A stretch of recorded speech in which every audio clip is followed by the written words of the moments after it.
Assalamualaikum warahmatullahi wabarakatuh. Halo teman-teman semua, kembali lagi dari kami juristia.id. Nah, pada kesempatan kali ini kita akan membahas terkait profesi dosen.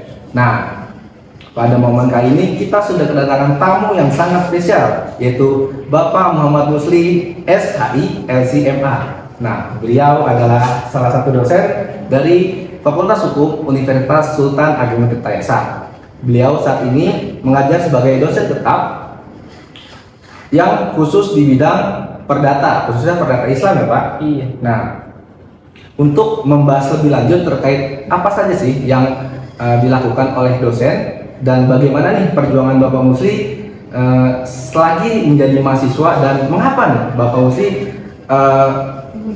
mau menjadi dosen gitu, bercita-cita menjadi dosen. Nah, oleh karena kita mau tahu nih Pak, bagaimana awalnya nih, kenapa nih Bapak ini bercita-cita menjadi dosen Pak? Padahal kan seperti yang kita ketahui banyak pekerjaan di luar sana, banyak cita-cita di luar sana yang lebih menarik gitu. Boleh dikasih tahu Pak kenapa?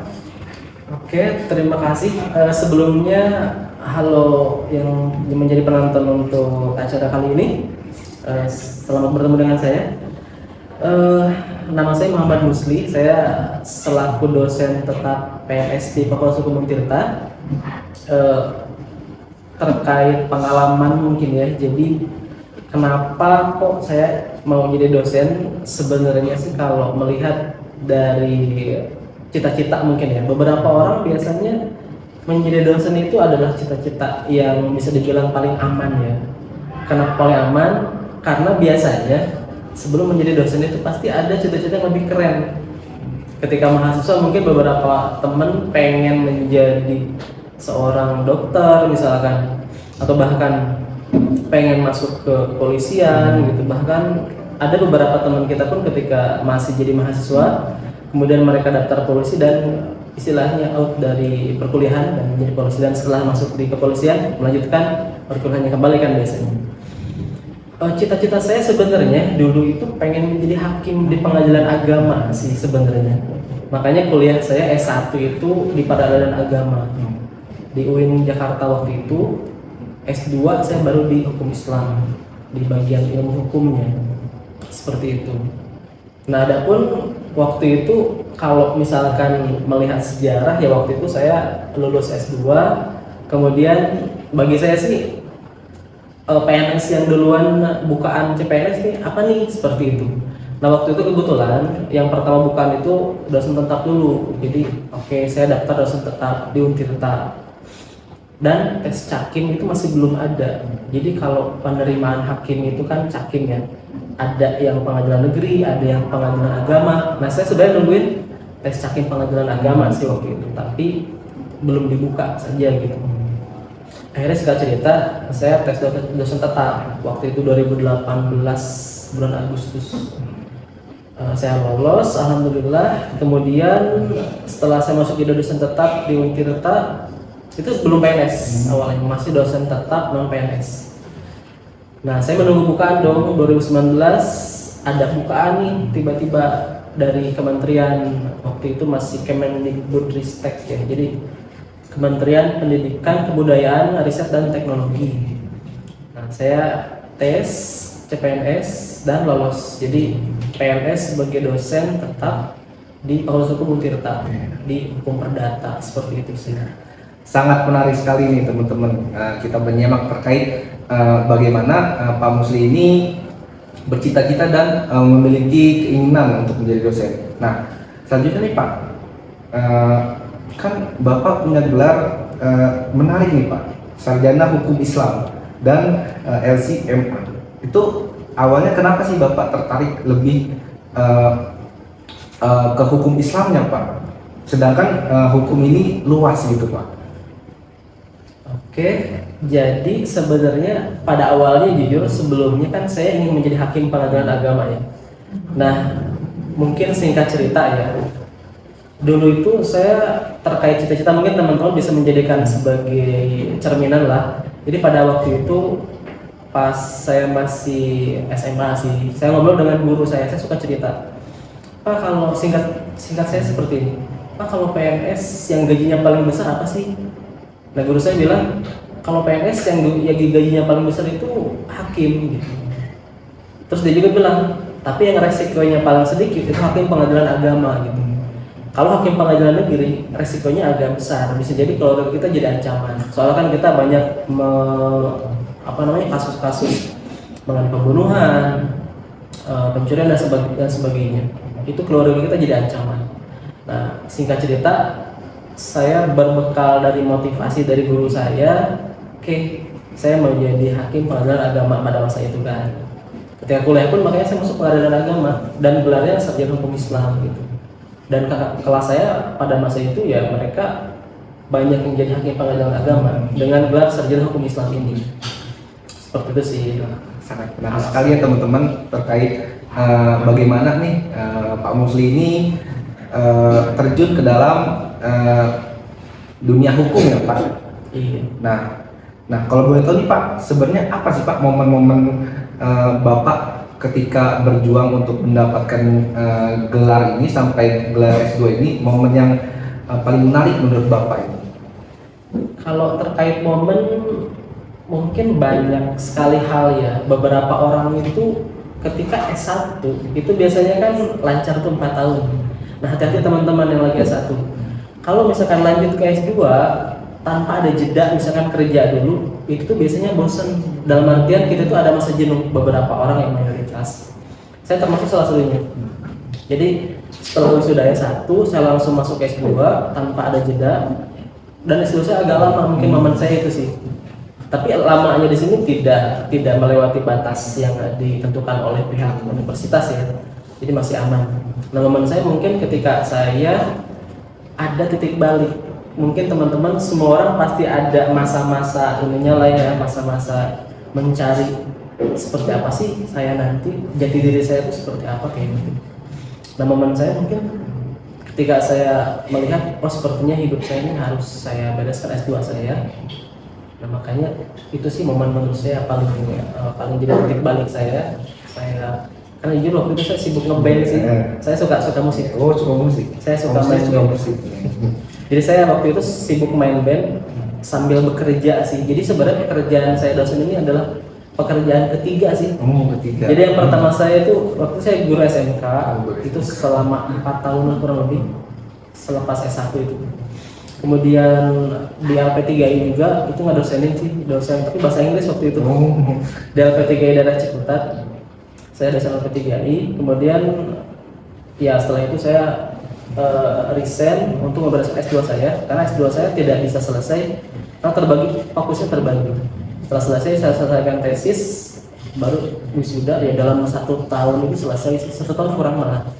Kalau tesis kalau difokuskan bisa selesai. Berarti Bapak ketika ingin berpendidikan lanjut ke S2 ini banyak tantangan ya Pak? Ada, iya. Dan tantangan juga banyak halangan dan rintangan lah sehingga akhirnya sampai ke titik saat ini ya Pak. Iya. Nah, ketika Bapak menjadi dosen sebenarnya gimana sih Pak awal first impression Bapak ketika mengajar mahasiswa-mahasiswa khususnya mahasiswa-mahasiswa baru, dan bagaimana menurut Bapak dosen yang ideal itu gitu Pak? Kalau saya pribadi sebelum profesi saya sebagai dosen, saya sudah menjadi guru ya sebelumnya di SMK dan menjadi dosen yang di LP3I sebelum PNS ini. Jadi kalau saya pribadi masih bisa tidak menemukan hal baru, maksudnya hanya sebatas mahasiswa ternyata memiliki karakter yang berbeda-beda. Kalau misalkan dulu siswa SMA mungkin kan karakternya seperti ini, agak-agak ramai di kelas, kemudian cenderung agak-agak nakalnya itu sangat berlebihan. Tapi kalau mahasiswa mungkin dari segi sifat ya mereka lebih membutuhkan dosen, karena kalau perkuliahan kan mahasiswa yang butuh dosen. Terus seperti itu, jadi mereka cenderung tidak terlalu nakal, tapi kita ya harus bisa banyak-banyak sabar, banyak-banyak bisa masuk ke sifat-sifat mahasiswa. Dalam artian gimana pun sifat mahasiswa berbeda-beda kelas, berbeda-beda kepala, itu kan pasti karakternya berbeda-beda. Nah, kita sebagai dosen harus bisa memilah dan memilih. Kalaupun marah kita susah ditahan seperti itu. Iya. Kurang lebih sabar ya. sabar. Nah, terus nih Pak, kan Bapak adalah salah satu dosen menjadi dosen PNS ya Pak. Nah, mungkin dari teman-teman semua nih yang ingin menjadi dosen dan ingin mendaftarkan PNS, bagaimana sih Pak syarat-syarat untuk menjadi PNS itu, dan apa sih Pak tipsnya nih untuk teman-teman semua yang ingin mendaftarkan diri menjadi PNS gitu Pak? Oh ya, mungkin terkait dosen ya, mungkin beberapa orang pandangan itu kan gimana kalau misalkan kita menjadi dosen, terus kita mengajar di beberapa kampus ini, terus kita kayak ngumpulin uang gitu, sehingga itu bisa menjadi terkumpul banyak uang karena dihitung per jam ngajar. Itu mungkin bisa seperti itu kalau namanya dosen tamu ya, istilahnya dosen tamu bisa mengajar di beberapa kampus. Tapi kalau dosen PNS itu beda lagi. Jadi kita gajinya itu per bulan, berapapun jam ngajar kita itu sudah gajinya per bulan kalau dosen PNS. Dan gajinya itu bukan dari mahasiswa dan bukan juga dari univ, tapi langsung dari kementerian, Kemendikbudristek. Jadi gajinya itu dari kementerian langsung masuk ke rekening seperti itu. Walaupun pada prosesnya itu masuk dulu ke bendahara univ, tapi nanti dari bendahara univ itu hanya sebagai pengatur gitu, langsung masuk ke kita. Jadi seperti itu. Jadi tidak usah ngajar di beberapa tempat kalau udah jadi dosen PNS. Nah kemudian ya kalau misalkan kita lihat ada juga beberapa teman yang selain ngajar di sini, ada juga ngajar di kampus lain tapi menjadi dosen tamu. Kalau bisa mengatur waktu itu kenapa enggak gitu, untuk menambah-nambah penghasilan bulanan seperti itu. Nah menarik sekali teman-teman. Nah kan banyak tipikal dosen dan banyak kriteria dosen Pak gitu. Ada yang suka keluar, ada yang suka aja mengajar di kelas nih. Menurut Bapak nih, Bapak prefer kemana nih Pak? Bagaimana menurut Bapak cara mengajar yang ideal untuk mahasiswa-mahasiswa ini agar tetap semangat untuk mengikuti perkuliahan nih Pak? Kalau saya pribadi terkadang tidak memposisikan diri sebagai orang tua mungkin ya. Kita dosen, tapi harus bisa ya masuk ke dunia mahasiswa dalam artian kita menjadi teman belajar gitu. Dalam artian ketika di kelas kita sebagai fasilitator diskusi. Kalau saya mungkin membaginya adalah sebelum UTS itu dosen yang memberikan materi, tapi setelah UTS sampai UAS itu mahasiswa yang presentasi kelompok. Kalau saya seperti itu. Jadi agar ilmunya tercapai dari dosen ditransfer ke mahasiswa, dan dari mahasiswa pun bisa menggali sendiri lewat presentasi kelompok. Itu mungkin kurang lebih kayak gitu. Oke. Nah, Pak, mungkin ada teman-teman yang menonton nih, Pak, ada yang ingin bercita-cita menjadi dosen seperti Bapak. Oh, iya. Pesannya apa sih Pak yang harus dipersiapkan untuk menjadi dosen itu, dan apa sih Pak rintangannya?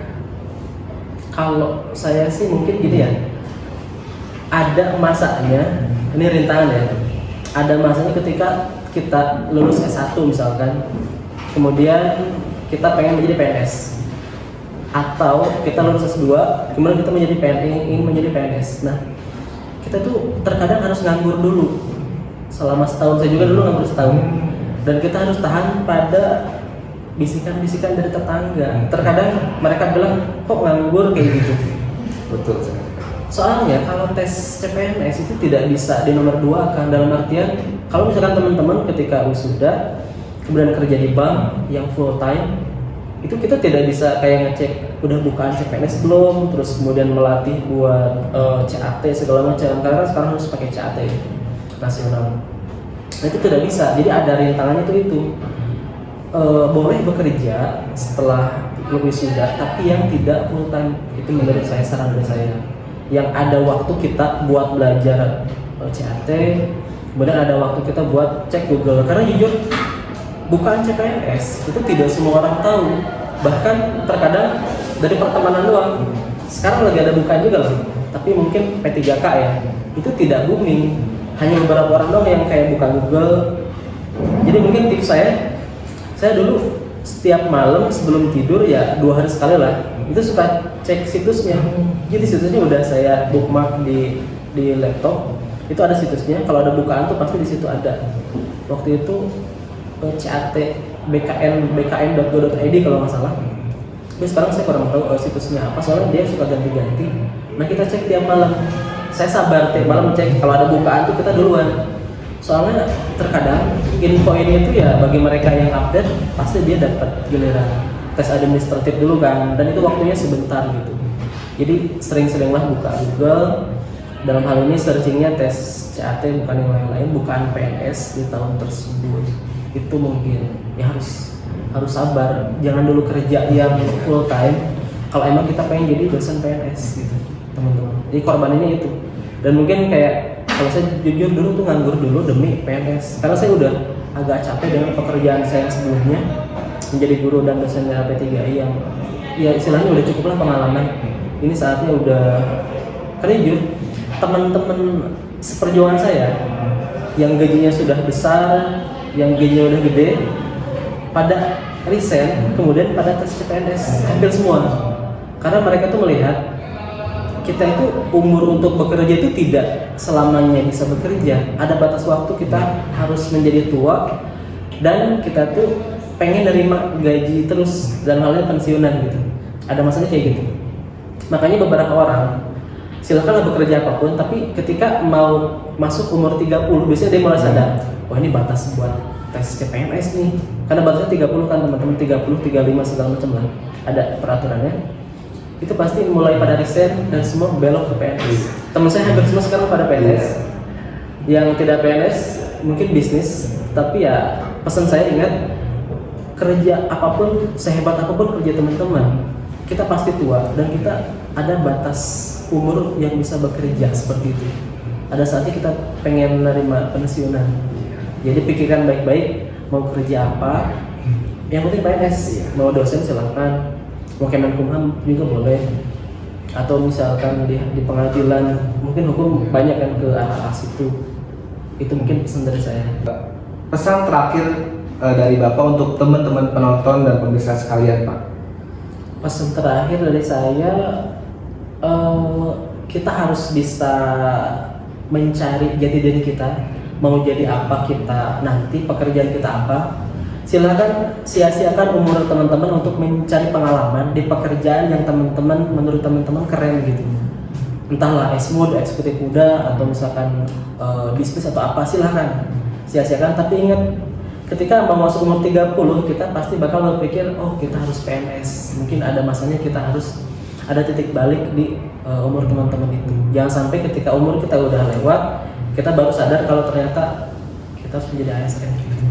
Oke, terima kasih Bapak, sangat menarik sekali. Jadi intinya untuk mempersiapkan diri kita semasih muda, selagi umur kita masih muda ini, kita banyak-banyak cari pengalaman ya Pak, cari jati diri kita supaya apa yang kita perjuangkan ini akan mendapatkan hasil yang sempurna, hasil yang memuaskan untuk diri kita. Dan juga jangan lupa untuk selalu mencari pengalaman-pengalaman positif, khususnya seperti Pak Musli sendiri.